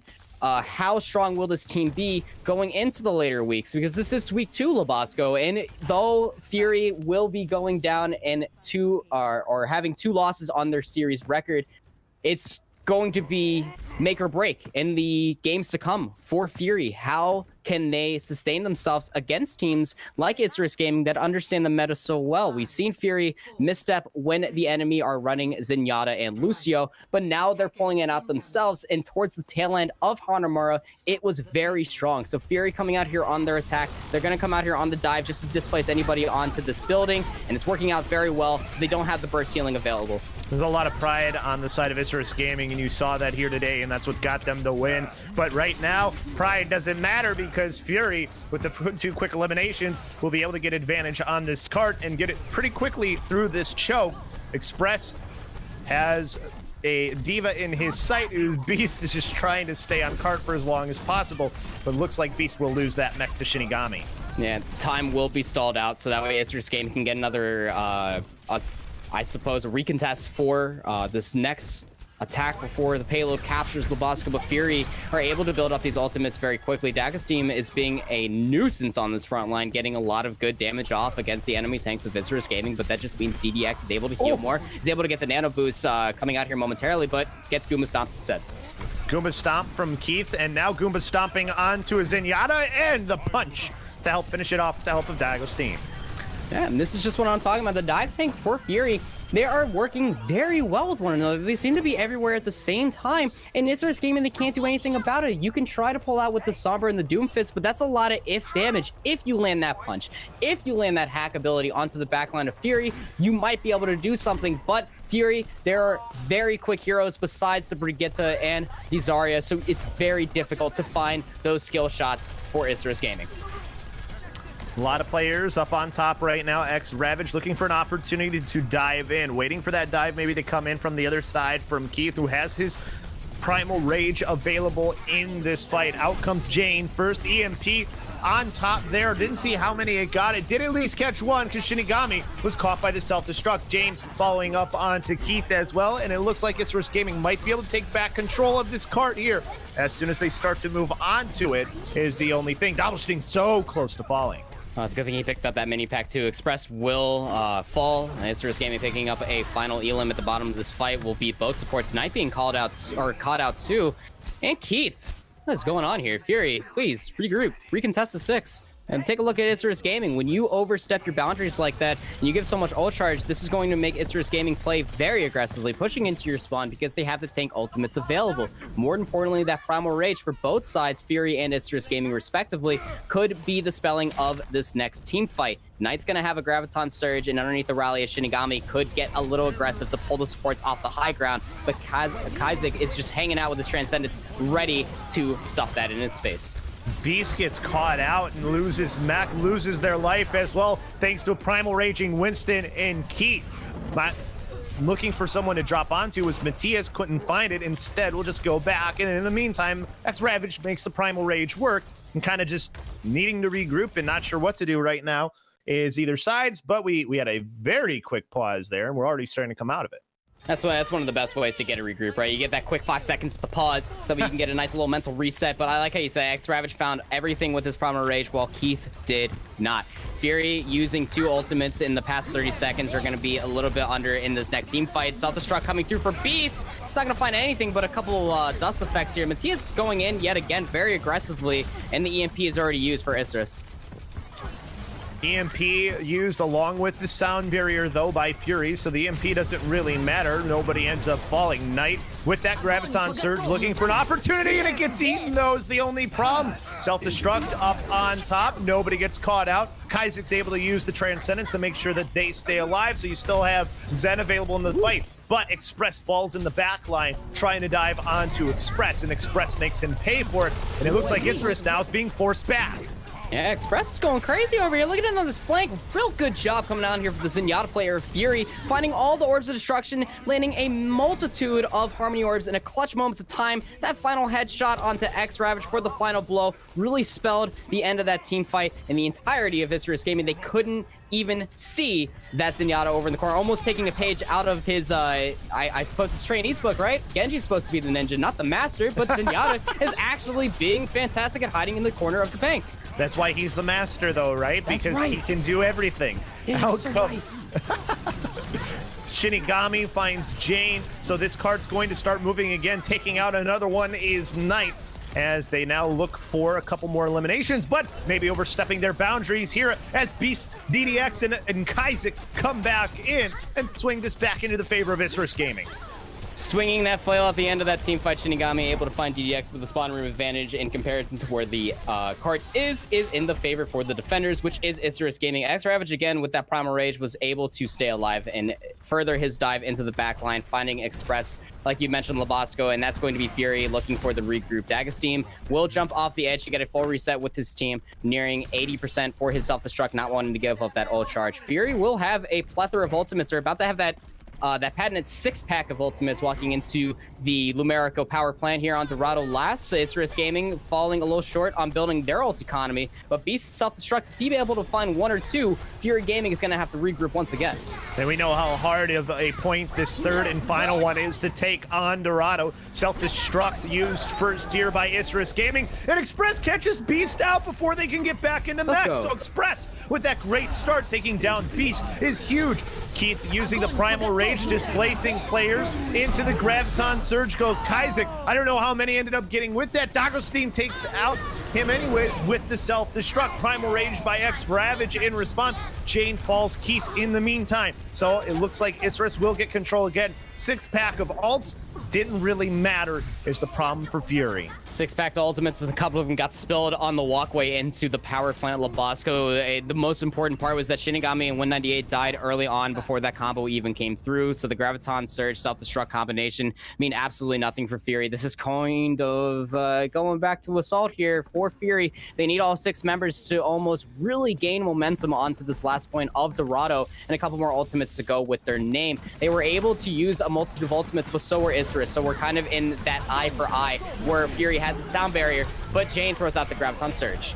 And there's enough damage to fight through the sound barrier that comes out from Fury as well. They do trade players, though, losing a Winston and a Brigitte, so they have a chance here for Fury to maybe try and recontest after they push back forward. Express able to find Jane as the Transcendence too late from DDX. So Isurus will have to retreat here a little bit, but they do have such a close spawn that it'll be okay. But you have a full 6 to try and deal with here of Fury as they're all on the cart. DDX uses Transcendence, and that's going to be an ultimate you want to hang out in your back pocket for this next fight. Oh, the self-destruct didn't go far enough, landed on the bridge, so everybody was nice and safe. The Graviton Surge from Knight finds 3, self-destruct finds 1. And Knight continuing to clean up afterwards as Fury now pushes through towards this final point. Yeah, and Express holding on to this Transcendence too is going to be very hard for Isurus to cut through. The team kill gong comes through. Nobody can get back to the point. Labasco and Fury will take all 3 check marks on Dorado. A very good push from there at the end as well, even though they were down in ultimates, Panda. I mean, what was the difference there for them? Because it looked like Isurus was in a good spot to maybe hold this. They were in a fantastic spot. I think that it was just a Transcendence coming out a little too early for DDX. Wanting to hold on to that is more important for defending Zenyatta, so that way, if need be, you can try to recontest with the Transcendence, zoom Yata onto the point if you need to. But when you use that Transcendence for a quality of life for your own self, is where you find yourself on a deficit, especially when Fury are just absolutely holding the gas pedal down, pushing it through the floor of the car and pushing it into the spawn room. Keith on that final moment with his Primal Rage and his Winston looked absolutely fantastic. It's only by way of D'Agostine really utilizing the 2 seconds of defense matrix and making it seem like it's lasting for 8.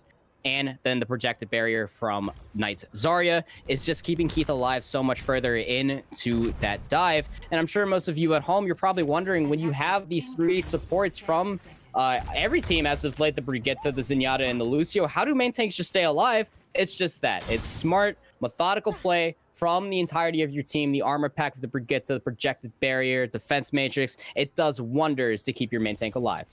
Well, neither team are hiding what they're going to do here for this next fight. We're going to see mirror comps come out from either side, Panda, and I mean, I don't think it's too much of a surprise that well, sorry, not quite mirror comps. We're going to have two different tanks. Ravage is playing the Reinhardt.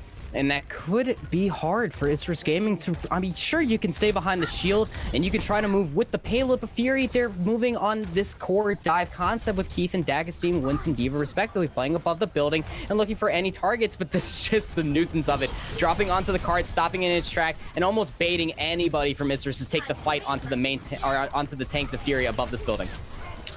D'Agostino looking for that opportunity. Keith jumping back up after going down below, looking for another chance to re-engage. Beast trying to be preemptive of that and throws himself at Keith, who has to jump away and get back with his team. Had the bubble available too, and now they're caught and split up, and Beast will take down Win 98. Ravage charging into Express, and Kaizek with another one as this cart will start to roll. It's a very glass cannon. Winston Goats is here for Fury. They didn't implement it properly. They weren't able to collapse onto one target at the same time. You can tell because Shinigami has 20% less ult charge than comparative to Isurus Gaming Matthias. And when you take that dive over aggressively, Keith, you will get shield bash and clobbered by Ravage's hammer. Take a look at all the ult charge for Isurus Gaming. Even if they want to, they can combine the shield bash with the Earth Shatter, or even the shield bash with the self-destruct. Isurus are setting themselves up wonderfully for a second point. Dorado. Two ultimates available right now for Isurus. They have themselves that Earth Shatter. Nice use of the bubble. Does at least keep one alive. And then the Transcendence coming out here keeps everyone. Self-destruct doesn't care. Beast able to fell Keith. So you do have your main tank gone, and that might cause Fury to back up here and try and regroup. Just try to regroup one more time. Rally coming out here preemptively for Matthias, able to get that armor underneath DDX very early. They even if he uses his Transcendence upon impact of Fury's recontest, he's going to be able to hold on to that armor until the next point. And Jane is going to have this Graviton Surge, has been finding 2, 3, if not sometimes 4, throws it out, only finds Keith. Keith charged into as well, right into the heart of the team. Has Primal Rage available is the only good thing. Beast loses Mac in the meantime to D'Agostino. So that, a bit of a loss here. A lot of utility gone for the side of Isurus as the support ults come flying out from either side. Self-destruct thrown in. Use of the later sound barrier was from the side of Isurus, but Ravage didn't get caught in it in time, and that forces back Isurus Gaming. Worst possible place for the cart to be caught. Fantastic sound barrier from 198 for the recontest. Kept everybody alive from Fury as they fully sent themselves onto the attack, onto Isurus Gaming. And now where the payload is, Labasco, take yourself back a couple seasons of Contenders. Season 1. This is where you see more teams often than not getting stalled out on escort maps right before point B capture. And now Isurus with their ultimates. More importantly, this shatter from Ravage. If the shield bash comes through timely again from Matthias, they can walk into Lumerico power plant with a multitude of ultimates. But Fury, they have this Transcendence available. They're ready to stop any sort of craziness coming through. But the Graviton Surge from Knight is big. DDX caught Express at the beginning, and that might be all that's needed here. They used the Earth Shatter anyways, but it's not going to matter too much as they were able to clean this up regardless. Earth Shatter just ensures it. They'll have a bigger time bank going in here to the third and final point. Zenyatas are going bonkers on this map. Labasco, my mind can't absolutely take it. DDX is going to have this Transcendence yet again, but so will Express. Look at this aggression coming through from Fury, cutting off any sort of staggers on that forward spawn for Fury, and now it just means free cart for Isurus as it marches through the store. One of the longer parts of this map is just getting through the store, and when you can solidify that to happen for your team, Fury, on the other hand, need to regroup and see how they can attack this next bend with Keith's Primal Rage. Jane with armor on and has that Graviton Surge quickly thrown in. Self-destruct causes 3 to go down. Huge one from Beast will cause Isurus to throw themselves forward towards the spawn doors as that cart comes around the final corner. Final corner, Beast, living true to his name, being an absolute beast. The chatter in the spawn, Ravage getting overly aggressive is being able to find 2. And now Isurus Gaming looking to punch this 3 score line against Fury. have to just take Keith down. He's the only one along with the wrecking ball that's on the cart in Knight. Knight rolling around, but won't be able to roll for too long as they hit that golden box and get their third point. So we will have pushes coming here from both teams. Isurus Gaming, though, with the bigger time bank. Bigger time bank, so now they're going to be able to set up a defense once again. Fury will be bumped up to 1 minute comparatively to Isurus's 4. Wow. Isurus is completely getting a full wash here on their Dorado map, but a 4 second rather influence onto that time bank for Fury. They're getting stumbled, man. They're really falling behind as far as keeping all of the members of Isurus Gaming in check. And by mean of that, it's very difficult when you're facing any 3-3 composition to track where every member is, right? The D.Va could be on the flank, the Zarya could be high charge, and then they could end up walking in, they could end up walking out of a corner and bursting down a support member. Isurus Gaming are firing off on all cylinders, where you would think maybe they would take a slight relaxation into this final map because they clinched the series. They know just as well as us here at Broadcast.gg, all maps matter, and they want this win. Isurus Gaming, 4:04 on the clock for them, only a minute for Fury. And for Fury, it's a tall task, but they're going to try and be up to its same composition that they were just on here. Keith staying on the Winston, and for the side of Isurus, they're staying with that Reinhardt. Sticking with the Reinhardt, keeping that slow, methodical place here. Oh, man, we actually got to see some of this in NA Contenders. This very close hold. And without the Mei, though, you can't wall it off and contest the payload at the same time. But when you're inside this room, Labasco, you can actually contest the payload. Isurus Gaming being very aggressively, which means they can get another attack or recontest or two onto this point. But look at Fury, they don't even know what to do. And Moira just throws the ball up and down in the room to heal out, so there was that difference as well. Forgot to point that one out. Regardless, though, X-Ravage already has found himself into an Earth Shatter as he forces his way out and throws it down, and it's massive. Kaizek, along with Jane, able to get the first eliminations as they start to back up now. Even though they've gotten these elims, they know the spawn advantage is there for Fury. Yeah, and they're going to be able to recontest here with a multitude of ultimates. Sure, the shatter from X-Ravage got thrown out there, but that's okay because Fury Gaming, they only have 5 seconds to walk out of spawn and to continue on this fight. Graviton Surge coming out from Jane, finds 2, if not 3. Coalescence thrown into a Transcendence Force from Express. Keeps everybody alive through the Graviton. Sound Barrier used here as well from Isurus. But Win 98 with the later one. And Shinigami finds the main tank in X-Ravage. Self-destructs go up high into the air. Dago Steams gets one. And Beasts finds Win 98. Only problem is the spawn is so close for Fury. They're going to be better off in this fight as they are advantage here after Keith stomps onto Matthias. Sure, the spawn room is heavily in the favor, but they're still contesting. Beast will finally go down, and as it's rounding about the first Ben Labasco of point A, Isurus Gaming again, they're setting themselves up that even if Fury wins the next engage, that Isurus can contest again. Look how close they are already. Already looking the speed onto this payload is Isurus Gaming, and it's going to be key to trying to get as much space as possible onto this fountain. Rally coming out from Shinigami, a lot of armor for Knight to walk forward to look for this Graviton Surge. Could be that capture point in an ultimate for Fury.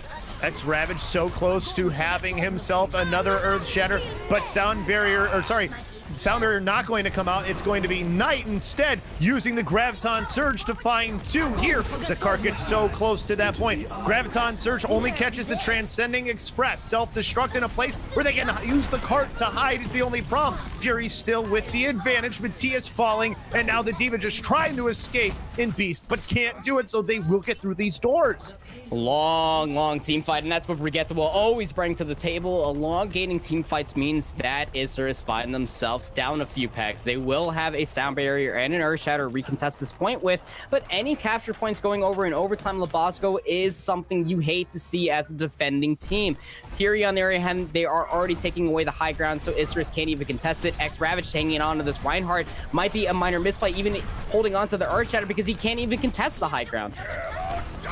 Uses the Earth Shatter now and finds himself a Winston that he charges into, so it works at the moment. Fire strikes into Win 98 as well. Back into the middle of the foray, swinging his hammer. Self-destruct is blocked by him as well with his shield, as he's doing so much work on this Reinhardt. His next Ravage puts the shield back up as the Graviton Surge comes out, and his team will get the eliminations needed to get this cart cleared. Just have to get these last few stragglers. Self-destruct helping with that. Keith got hit by the self-destruct, though. He did survive it. He got so much momentum taken away from him on the hamster that he couldn't even make it back to the point to contest overtime. And even if he did, he was just so low, Labasco, that he wasn't going to be there for long. Isurus Gaming looking very strong on their recontest, but it still is a point going over to Fury. It is still a 4-3 scoreline. Isurus Gaming have that 4 minutes available to attack this point A and to gain that extra 30.50 meters on 2 point B to solidify their scoreline and taking this map. Fury looking to play upset into Isurus's map differential and looking to boost theirs ever so slightly. It'd be monumental, though, for them to do this for sure, though, Panda. I mean, 4 minutes and only 1 point to go. Not that it's unheard of, but it's not going to be easy, and they think they know the comp that they want to do. I think we're going to see them do the exact same thing we saw Isurus Gaming do.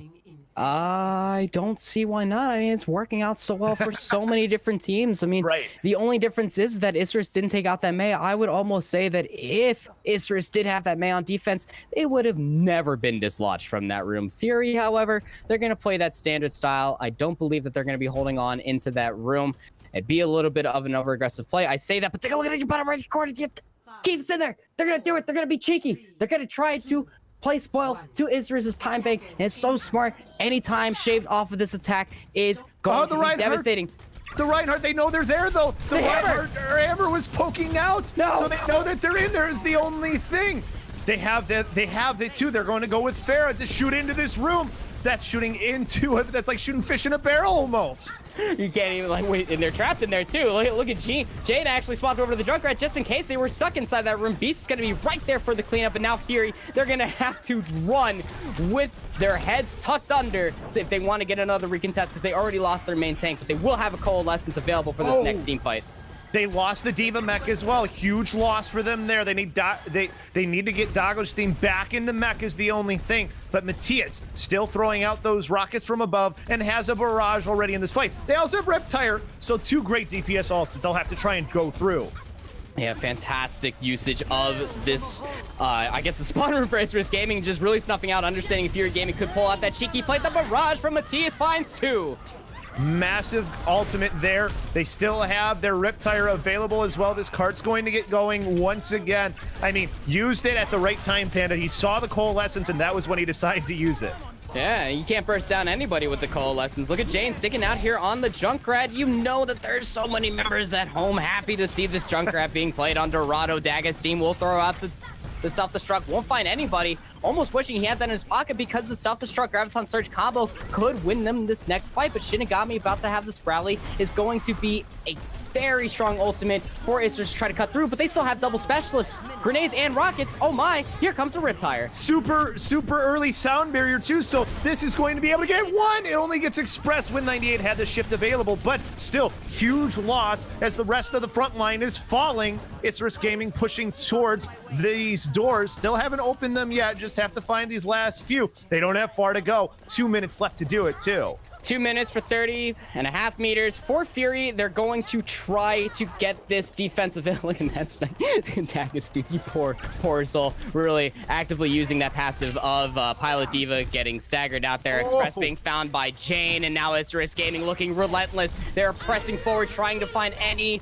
stalled member or staggered members of Fury as the payload just waltzes towards that golden checkbox of victory. Nobody is able to get there just yet. Finally able to get back onto the point. X-Ravage in the Primal Rage. Caught in the Graviton Surge. Doesn't matter though. Stays alive through it. Daggerstein did manage to take Matthias out, but not before Matthias found somebody in the meantime. Coalescence in desperation. 1:20 left to go here. Kaizek getting the res back on Win 98 though, taking Matthias right back out. Jane does get Shinigami down is the only thing. So this fight here for the side of Fury, at least keeping them in this. In the meantime, as they force back Isurus Gaming, they have to reconvene. Kazakh swapping over to the Mercy, DDX over to the Zenyatta. Nope, I just got debated. They're going to go over to the full 3-3 that we know and love this very day. Fury had to use both their support ultimates in that previous fight, so they're not going to have those in this next recontest. But Keith has been finding these dives. He needs to find another one and stay alive so we can get a Primal Rage here. Beast flying through, now uses the micro missiles, looking for a target to dive onto. Knight is able to get X Ravage down in the beginning of the fight. Chain takes win 98, so that's a lot of healing gone, and Shinigami gone as well. So now it's just Express alive to keep everybody up on this team, and they're continuing to fall here. Isurus Gaming so close to finishing this one off and solidifying their win as a 3-0 with that one tie. Just Express left alive on this cart, finally falls, and the win goes to Isurus Gaming 3-0. Of course, they already had the win before this, Panda, but getting that extra map win, so important. It means everything, Labasco. And it's unfortunate Express did jump before he pulled out the sound barrier, so it wasn't quick enough to get over to Daga's team, who the entire team of Isurus took a while to look at. Cuddle almost held that off, so that way the rest of the team of Fury were able to get back there in a recontest. They were looking very strong at certain moments. This is by way a convincing victory, in my opinion, for Isurus Gaming. The scoreline does not tell the entire tale of this game. Especially when you consider the last two maps were so close, Panda. I think that's a great point. And to expand on that more and tell us everything that we need to know about this, we have the great desk that Katrina will take over. Thank you so much, Panda and Labasco. Once again, that was quite the play coming in from Isurus against Fury. But as you did say, it was a 3-0 victory on the side of Isurus. However, Frito, do you think that Isurus has redeemed themselves? Could they be a playoff team going forward in South American Contenders? Well, it's an important question to ask because, of course, as we said in the pre-show, this team did make second last season. However, basically a new roster altogether with a few pieces moving in and out. I think they're going to be happy with the step forward they have taken. I mean, obviously, going from week one, where their Brigitte synergy was basically non-existent, frankly, and they had a struggling 0-4 there. Moving on to this week, going up against Fury and looking to make plays in this matchup. I think there's a lot of nitpicks that I would look to their play to say that I don't know if they're on the caliber of other playoff level teams yet, but it's such a big improvement from what we saw last week that I'm hopeful for what they're able to do moving in the following weeks. And LaFawn, Fury had a couple of new acquisitions this week with Win 98, excuse me. Pretty much getting the reboot for the roster, let's just say. But was that really successful? And were the Moira picks as effective as Fury would have hoped? So we've talked about this through the show so far, but I want to hammer it home. If you see Zen goats, do not play Moira goats into it. Just don't. Full stop. I mean, exclamation point, a little bit more. Yeah, but it's not a good comp. Moira does not have the same utility. I will go on about this forever. Moira is not a great pick. There are edge cases where it works, but for the most part, if you're going goats v goats, go Zen. Go Zen. But onto the point about Fury in terms of their pickups, this was a team that looked almost simultaneously like they just didn't understand their structure. They didn't have an idea of who was playing what. We saw a lot of like weird switchovers where Win 98 would play Lucio, then would switch to Moira. Express would go from Zen to Lucio. There's just a lot of discoordination there. And on top of that, it almost looked like a team that failed. Like they did lose 4-0 last week, and then they come into this week. It's almost like, okay, we struggled last week, let's try and bring some changes in, and they went a little too far. One of the things that you have to be really, really careful about as a team, and Frito will agree with me on this, I think, is that just because something went wrong does not mean you have to overcorrect to fix it. Sometimes the answer is just play, just it's a little step, it's a little bit more, instead of, oh, everything we did was terrible. And I think for Fury, one of the issues they had today was that they tried to restructure almost everything, and it looked like they were trying to restructure almost everything. Their tank line was a little too aggressive, their supports were out of position. There was just a little moments where they just weren't sure what they were trying to do, and Isurus Gaming takes the victory as a result. I think the way to illustrate that is exactly right. It seems like we all know that experience, getting that Win 98 upgrade, and then all of a sudden the blue screen of death crashes your computer. That's kind of the difference of what we saw from last week with Fury, where it seemed like they played almost the 3-3 comparable to what Isurus did today, where there was big spikes of playmaking, and it looked like they were in the game. Whereas here, this week, Fury, it seems maybe were reliant too much on their planning instead of their intuition. And that's kind of the issue. Sometimes when teams are really looking to restructure how they handle either their calling structure, we know Win 98 was a shot caller coming through, or working through how their Zarya bubbles are timed and how they're keeping their main tank alive, that might make you take a step back before you take a step forward. And that's, I think, what we saw this week, where a lot of engages looked less cohesive and able to make plays that they were making just a week ago. So perhaps once they get things figured out, they can be on an upwards trajectory as well. But for now, this is going to be a bit of a sour taste in their mouths after they clearly have put work in, but in a way that has sort of unraveled some of their natural synergies that they were playing with last week. Yes, it definitely was a difficult match this week for Fury. And right now, they're going to need a little bit of more time to adjust to their new roster. But there was also new acquisitions on the side of Isurus, with Matthias being outstanding on that Brigida, getting some very excellent shield bashes. So we will see if these new supports are able to move forward and improve their teams as we go on to the next weeks of South American Contenders. But first, let's take a little bit of a break, but we will be right back with you with our next matchup.